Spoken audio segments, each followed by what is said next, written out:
everybody, my name's Renee and this is my cash stuffing journey. If you're new here, thank you so much for taking the chance and clicking on my video. I hope you decide to like, subscribe and stick around for a while. So if you're a returning subscriber, thank you so much for your ongoing support. I really appreciate it. So today we're doing a budget with me for the second pay of August. So we've got all of our usual ones. We've got deposit, emergency, Evelyn, William, Les, Renee, kids fund, family fund, car maintenance, specialist, health, fitness, future goals, and shiitake mushrooms. Now I think I'm at a time in this process where I'm getting budget burnout on this layout. Like, it's the same thing every pay. It's the bare minimum, and even though mentally I know I'm still making progress, I can physically see the progress, I'm starting to feel like I'm getting nowhere. Like I'm in a hamster wheel and I'm running and I'm not getting anywhere.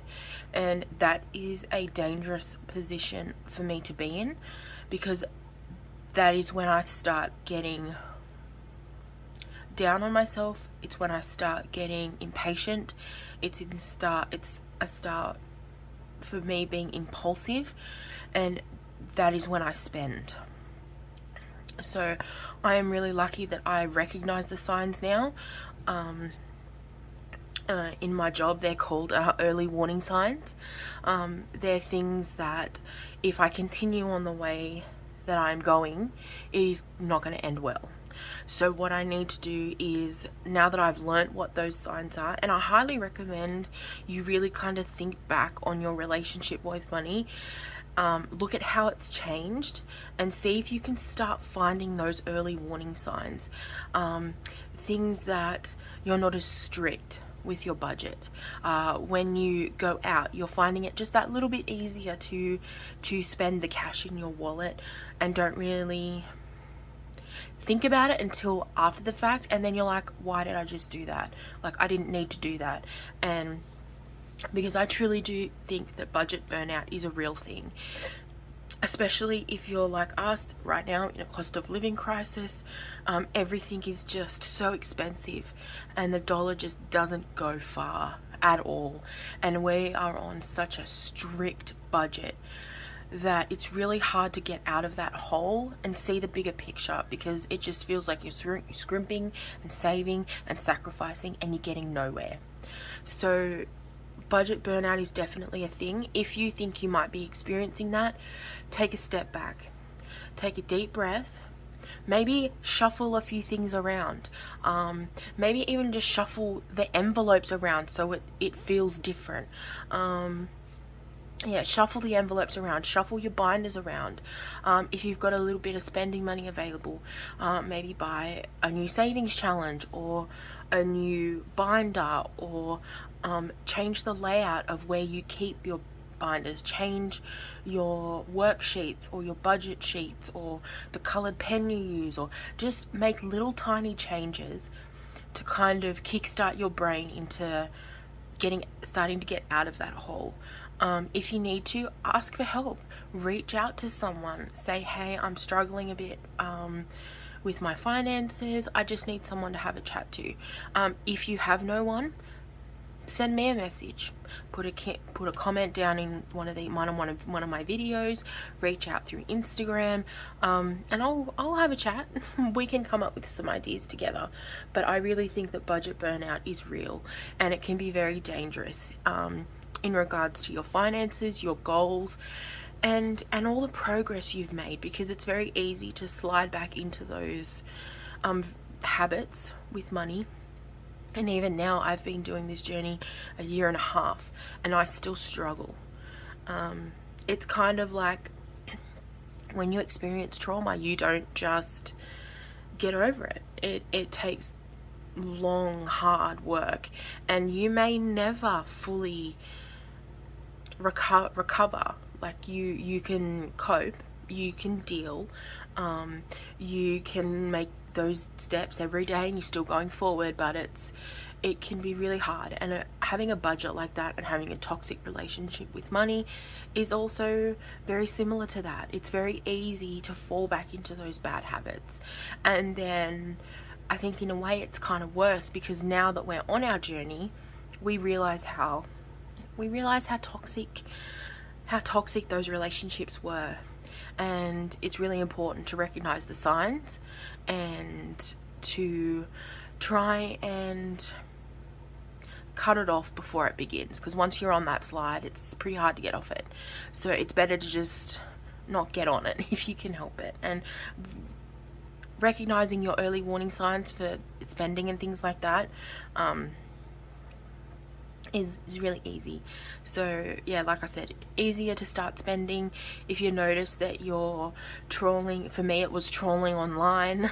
And as much as I loved the tax time and that I had that money to splurge, it actually triggered me a little bit, because I found myself on websites that I haven't been on in ages, and ones that I miss really badly, and they're kind of my weak point. So I was a little bit shocked at that. That was a new experience for me, because I've been so strict with myself over the last year and a half. So that's another warning sign. At tax time is going to be an early warning sign for me. So I'm going to have to prepare for that next year. That was my little spiel. If you need anyone to talk to, if you think you're experiencing budget burnout, feel free to reach out to me and we can have a chat. So $70 in high priority. Low priority, we've got household is $10, lawn 5, stockpile 5, car insurance is 15, Easter is 5, and then savings challenges is 145. So in total we are saving $255 this pay. I have noticed that this is slowly starting to tick up, which is really good. That's what we want. We always want progress, even if it's $1. So before we go today, our Aldi, our local Aldi, had a whole bunch of like American snacks come in, and I bought a whole bunch of them, and I was just gonna like sprinkle them through my videos. So today we have a Babe Ruth. It says no artificial flavors or colors. I don't know if I believe that. Dry roasted peanuts, rich caramel, and smooth nougat. Now when I looked at it, it looks like a Snickers bar. Ingredient, genetically modified sugar.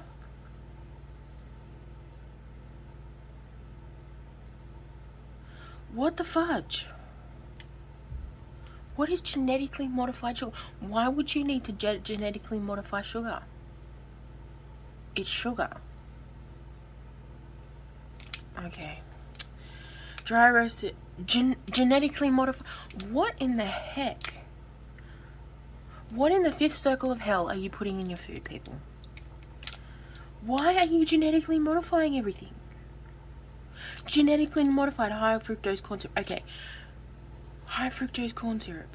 So you've got modified sugar, modified corn syrup, and modified high fructose corn syrup. What in the... Is this even safe to eat? No artificial flavors and colors, my ass.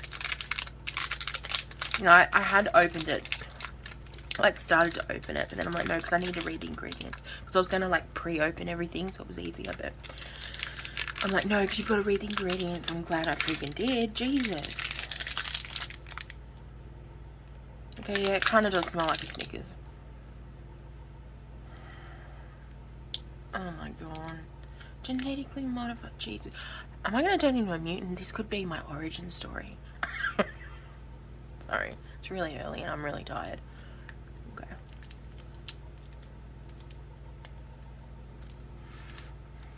Okay. Yeah. It tastes like a Snickers, but it's got that synthetic sweetness of a Reese's peanut butter cup. That really heavy sugar.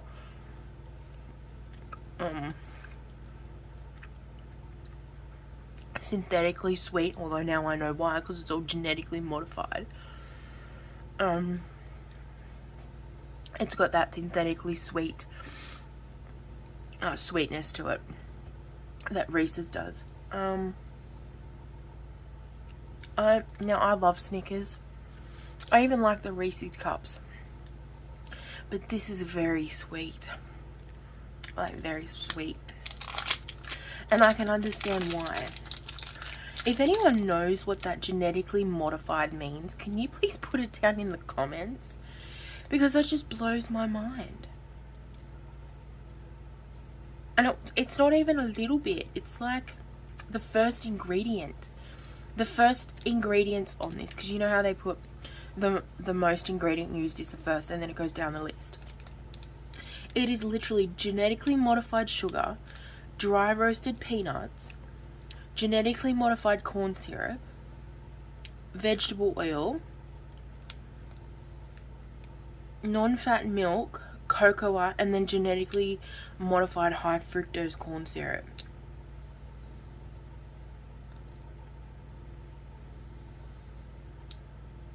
Like, that is so much sugar. How much sugar is in this? Average size is 1 bar.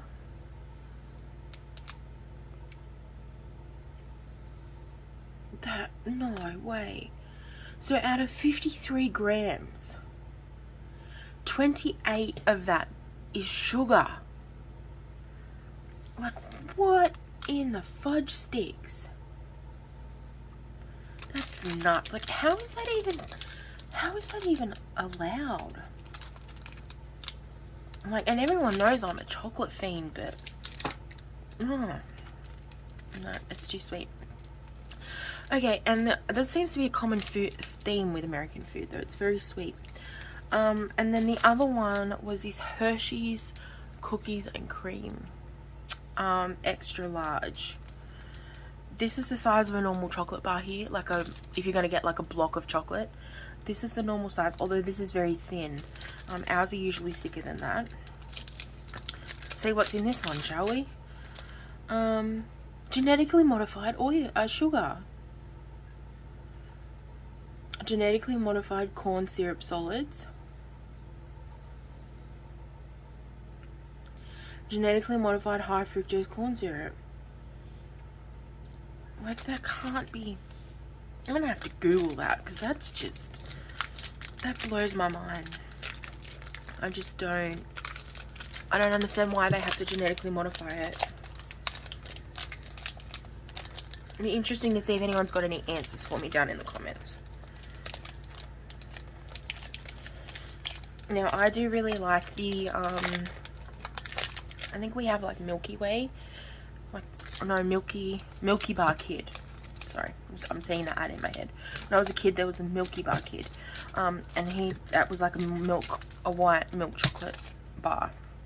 And this one looks very similar to the cookies and cream version, which I really enjoyed. So, like, there's a lot of cookie in that. I'm not used to seeing it that dark. But that's what it looked like, kind of like, went skew with. But now, I wasn't a fan of Hershey's chocolate. I liked the peanut version one, but I wasn't a fan of plain Hershey's, so we'll see if I like this one.